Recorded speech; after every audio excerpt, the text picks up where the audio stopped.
আসসালামু আলাইকুম, রুবিনা বিলিস কুকিং ব্লগে আপনাদের সবাইকে স্বাগত। আজ আমি আপনাদেরকে তিলের পুরবরা অসম্ভব মজার মেরা পিঠা তৈরি করে দেখাবো। এই পিঠাটা আমার ঘরের ছোট বড় সবার খুবই প্রিয়। তাহলে চলুন বন্ধুরা, বেশি কথা না বাড়িয়ে রেসিপিটা শুরু করা যাক। এখানে আমি খোসা ছাড়িয়ে 500 গ্রাম তিল নিয়েছি। এবার চুলায় একটা হাঁড়ি বসিয়ে দিয়েছি। এবার আমি তিলগুলিকে ভালো করে ভেজে নেব। তিলগুলিকে অনবরত নেড়েচেড়ে ভেজে নিতে হবে। কোনো রকম নাড়াচাড়া বন্ধ করা যাবে না, নইলে পুড়ে যাবে। তিলগুলি আমার ভাজা হয়ে গেছে। এবার আমি তিলগুলিকে গুঁড়ো করে নিব।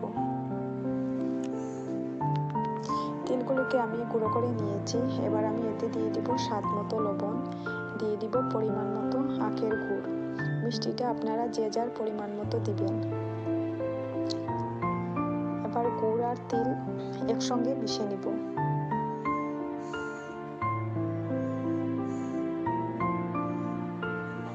এভাবে আমি হাত দিয়ে ভালো করে মেখে মিশিয়ে নিব।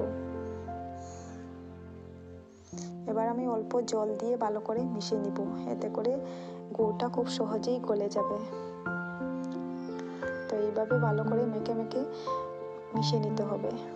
তো তেলগুলি আমার ভালো করে মেখে নিয়ে মিশিয়ে নেওয়া হয়ে গেছে।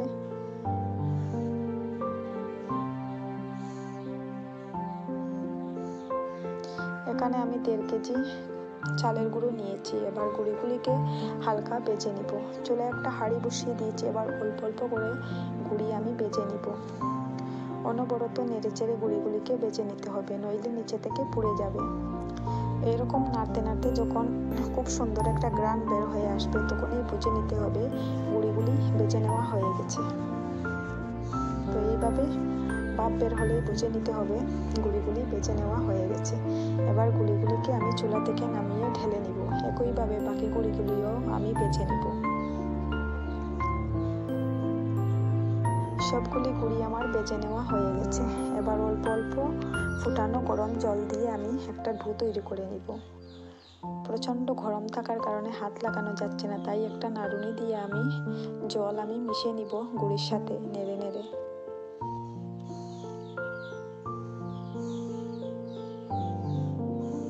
এবার আমি ডো তৈরি করে নেব।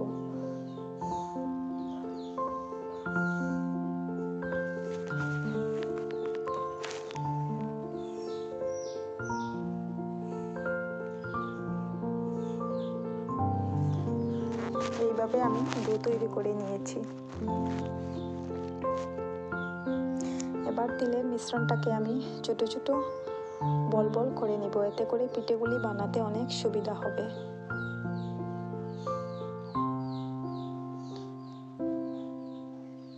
সবগুলি বল আমি বানিয়ে ফেলেছি। এবার অল্প করে ডো নিয়ে পিঠে তৈরি করে নেব। এবার ডোগুলিকে আমি হাত দিয়ে চেপে চেপে গোল করে নেব। 2 হাতের তালু দিয়ে গোল করে নেব ভালো করে। এবার মাঝ বরাবর গর্ত করে নেব। এইভাবে মাঝ বরাবর গর্ত করে নিয়ে একটা করে তিলের লাড্ডু দিয়ে দিব গর্তর মধ্যে। এবার মুখটা আমি ভালো করে মুড়ে নিব, যাতে তিলের পুরটা কোনো রকম ভাবে বের না হয়ে যায়। এবার আমি আবারও ভালো করে মুঠো করে গোল করে নিব। এইভাবে ভালো করে গোল করে নিতে হবে,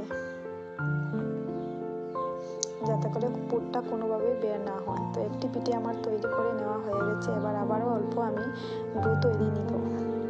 ডো নিয়ে আমি আরেকটি পিঠে তৈরি করে নেব। আবারও আমি এইভাবে মাঝ বরাবর গর্ত করে নিব। এবার একটি করে তিলের লাড্ডু দিয়ে দিব। তেলের লাড্ডু দিয়ে আমি মুখটা ভালো করে মুড়ে নিব। এবার আবারও ভালো করে মুঠো করে গোল করে নিব।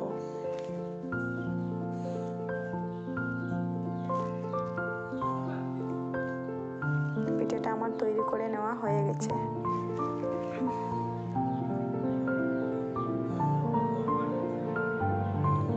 একইভাবে সবগুলো পিঠে আমি তৈরি করে নিব। তো আমার সবগুলো পিঠে তৈরি করে নেওয়া হয়ে গেছে। এবার একটা হাঁড়িতে আমি সবগুলো পিঠে ভর্তি করে নিব। তো সবগুলো পিঠেকে আমি ভরে নিব হাঁড়ির মধ্যে।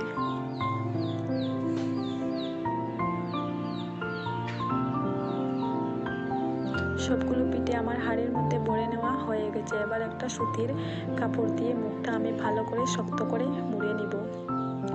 এবার শক্ত করে আমি বেঁধে দিব মুখটাকে।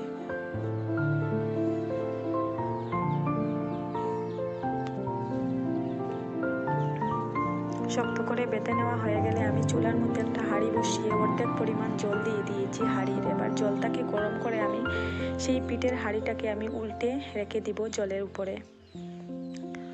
রেখে দিয়ে আমি 20 মিনিট জাল করে নিব। 20 মিনিট জাল করে নেওয়া আমার হয়ে গেছে। এবার পিঠেটা চেক করে নিব উঠিয়ে। পিঠেটা আমার হয়ে গেছে। এবার সুতির কাপড়টা সরিয়ে আমি পিঠেগুলিকে বাউলের মধ্যে ঢেলে নিব।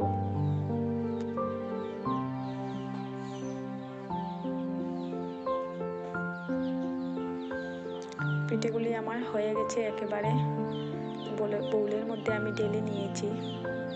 এইভাবে আপনারাও বাসায় ট্রাই করবেন, খেতে কিন্তু অসাধারণ লাগে এই মেরা পিঠে।